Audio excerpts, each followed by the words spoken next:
තථාගතයන් වහන්සේ සැවැත් නුවර ජේතවනාරාමයෙහි වැඩ විසූ සමයේ සියලු සතුන් උදෙසා කරුණාවෙන් මధుරස්වර විහිදුවමින් දේශනා කොට වදාළ මහානුභාව සම්පන්න කන්ද පිරිත සජ්ජායනාව උදේ සවසමය භාවිත කිරීමෙන් සියලු යහපත උදා වේ.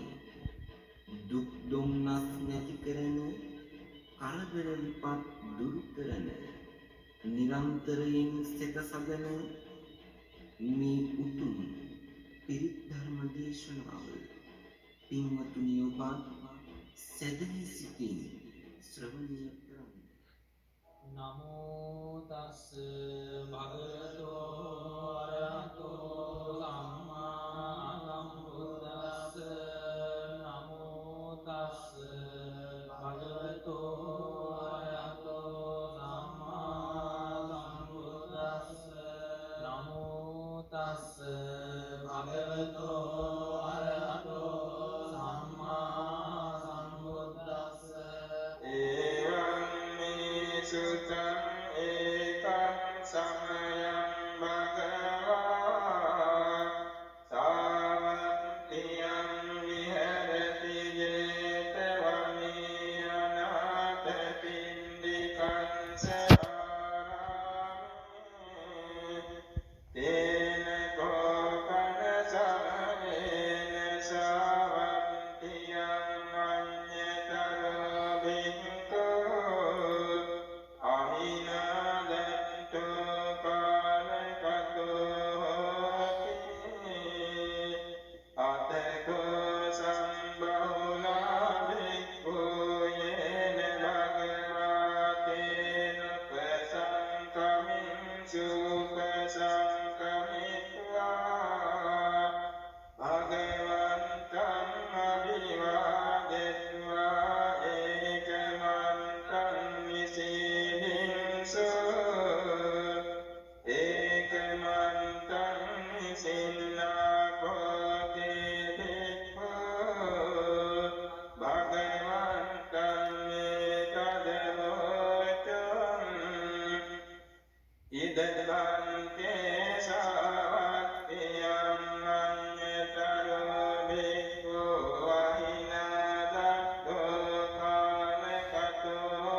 නමෝ සක්කන්නං සම්බුද්දස්ස